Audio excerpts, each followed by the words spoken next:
नमस्कार दोस्तों, तो आइए नजर डालते हैं देश भर की तमाम बड़ी खबरों पे। चलिए दोस्तों, बात करते हैं सबसे पहली और सबसे अहम खबर के बारे में, जहां देखा जा रहा है कि 16 जनवरी को हमारे देश के प्रधानमंत्री मोदी जी ने दिल्ली में अपना एक रोड शो करा, जिसकी वजह से शहर भर में उस दिन काफी ट्रैफिक जाम रहा। और यही नहीं, जो उनका रोड शो का जो मैप था, जो रूट था उनका, उसकी वजह से कई सारे रास्ते भी डाइवर्ट कर दिए गए थे दिल्ली शहर में। दोस्तों आगे बढ़ते हैं और बात करते हैं अगली खबर के बारे में, जहाँ देखा जा रहा है कि महंगाई पे अब आराम नहीं मिलने वाला है, क्योंकि आरबीआई के गवर्नर ने बोल दिया है कि जितने भी कार लोन और घर के जो लोन है उसके रेट पे कोई भी बदलाव नहीं आने वाला है। इसी के साथ साथ रिपोर्ट अनुसार ये भी माना जा रहा है कि आरबीआई के गवर्नर ने कहा है कि जब तक यूक्रेन और रूस के बीच में मामला नहीं सुलझेगा तब तक कुछ भी रेट में डिफरेंस नहीं आएगा। अच्छा, अगर वैसे दोस्तों इसी पे एक रिपोर्ट की बात करी जाए तो देखा जाता था कि 2022 में 8 बैंकों ने अपना इंटरेस्ट रेट घर का और कार का वो बढ़ाया था। चलिए दोस्तों, नजर डालते हैं अगली खबर के बारे में, लेकिन उससे पहले अगर आपकी नई नौकरी लगी है या आप घर से दूर किसी और दूसरे शहर में जाके नौकरी कर रहे हैं तो इस खबर को जरूर सुनिएगा, क्योंकि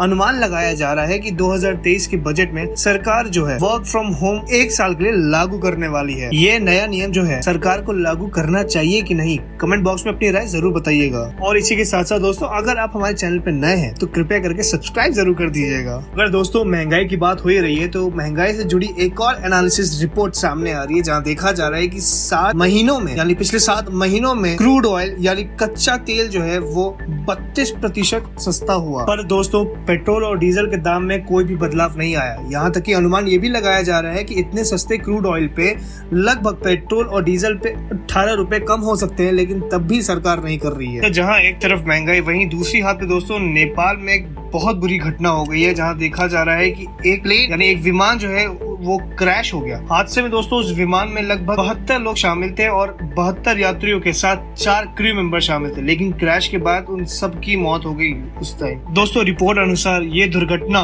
यति एयरलाइंस के प्लेन की हुई और नेपाल से 250 किलोमीटर दूर पोखरा शहर में इसका एक्सीडेंट हो गया और इसी के साथ साथ इस विमान में सवार 5 भारतीय लोग भी थे। वहीं दोस्तों आगे बढ़ते हैं और खेल समाचार संबंधित एक खबर सामने आ रही है, जहाँ देखा जा रहा है कि वनडे इतिहास में सबसे बड़ी भारत की जीत शामिल हुई है, जहां पे उन्होंने श्रीलंका को 317 रन से हराया। इन्हीं दोस्तों न्यूजीलैंड का 15 साल पुराना रिकॉर्ड भी इस मैच में टूट गया और इसी मैच में ये भी देखा गया कि विराट में कैसे अपनी 46वीं सेंचुरी मारी। तो दोस्तों आगे बढ़ते हैं और नजर डालते हैं अगली खबर के बारे में, जहाँ देखा जा रहा है कि राहुल गांधी की पद यात्रा अभी पंजाब में चल रही है और जालंधर में उन्होंने 16 किलोमीटर पैदल चले। इसी के साथ साथ राहुल गांधी की इस यात्रा में मशहूर पंजाब के सिंगर सिद्धू मूसेवाला के पिताजी भी शामिल हुए और इसी यात्रा में उनके पिताजी के साथ राहुल गांधी ने हाथों में हाथ डाल के चले और अंत में जब जाने का समय हो गया तब राहुल गांधी ने उनको गले लगाया। तो चलिए दोस्तों आगे बढ़ते हैं, नजर डालते हैं अगली खबर के बारे में, जहां देखा जा रहा है कि राजधानी दिल्ली की ओर से एक नया अपडेट आ रहा है अस्पतालों को लेके, जहां पे माना गया है दोस्तों कि दिल्ली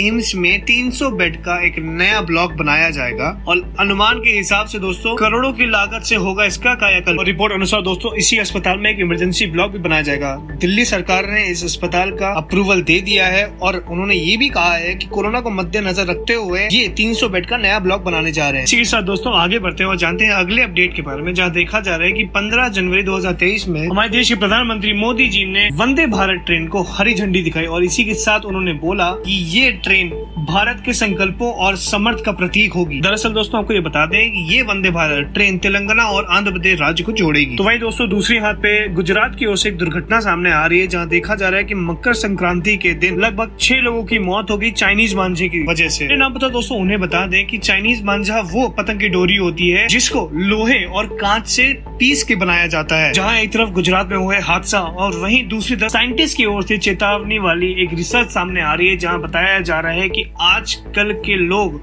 जो रात को सोने जाने से पहले मोबाइल चलाते हैं और सुबह उठते ही मोबाइल चलाते हैं, उनकी नजरें जो है वो जल्द ही खराब हो जाएंगी। दोस्तों बेहतर यही होगा कि हम लोग कम से कम इस्तेमाल करें अपने मोबाइल फोन्स को। दोस्तों इसी के साथ आगे बढ़ते हैं और नजर डालते हैं अगली खबर के बारे में, जहाँ देखा जा रहा है कि रिपोर्ट अनुसार 29 जनवरी को हरियाणा सोनीपत में अमित शाह अपनी रैली करने वाले हैं और इसी के साथ साथ ये भी माना जा रहा है कि दोस्तों सोनीपत में वो 2 दिन रुकेंगे और उसके बाद अपनी रैली चालू करेंगे। और इसी के साथ साथ ये भी लगाया जा रहा है अनुमान कि इस रैली में उनका साथ देंगे एमपी कौशिक। इसी के साथ दोस्तों भारत के लिए खुशखबरी नजर आ रही है, जहाँ पे अनुमान लगाया जा रहा है कि पाकिस्तान जो है वो पीएम मोदी जी को बहुत ही अच्छी अच्छी तरीके से सराहना कर रहा है अपनी मीडिया में। अनुमान दोस्तों ये भी लगाया जा रहा है कि पाकिस्तान की अर्थव्यवस्था इतनी बेकार हो चुकी है, इसी वजह से पीएम मोदी को वो पूछ रहे हैं या कोई और उनकी साजिश है। अपनी राय इस बारे में हमें कमेंट बॉक्स में जरूर बताएं। दोस्तों आगे बढ़ते हैं और आपसे पूछना चाहता हूं कि यदि अगर आपका व्यापार भीम यूपीआई के सहारे चलता है तो आपके लिए बहुत अच्छी खबर सामने आ रही है, क्योंकि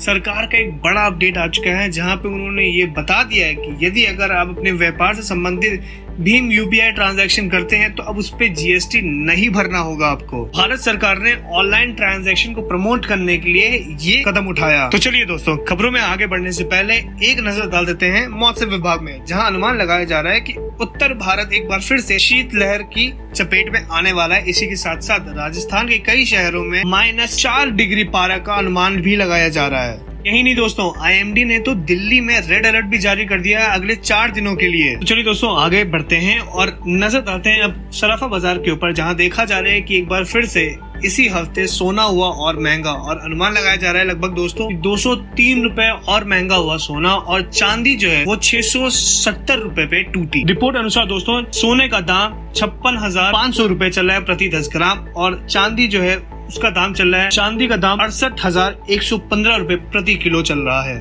दोस्तों इसी के साथ आगे बढ़ते हैं और नजर डालते हैं कोरोना से संबंधित खबरों पे, और देखा जा रहा है दोस्तों कि रिपोर्ट अनुसार चीन में 35 दिनों में लगभग 60,000 लोगों की मौत हो चुकी है, और भारत में अगर आंकड़ों की बात कर ली जाए कोरोना के तो लगभग 180 नए केस सामने आए हैं पिछले हफ्ते। और इसी के साथ दोस्तों चलिए आगे बढ़ते हैं और नजर डालते हैं अगली खबर के बारे में, जहाँ देखा जा रहा है दोस्तों कि रियल एस्टेट से जुड़ी रिपोर्ट सामने आई है, जहाँ नजर आ रहा है कि 2022 में लगभग 4 लाख से ज्यादा घर बनाए गए। जी हाँ दोस्तों, इस रिपोर्ट को देखते हुए ये भी माना गया है कि पिछले 5 साल में सबसे ज्यादा रियल एस्टेट ने ग्रोथ करा है अपना। इसके साथ दोस्तों आगे बढ़ते हैं और देखते हैं कि आरएसएस जो है वो अपना आधुनिक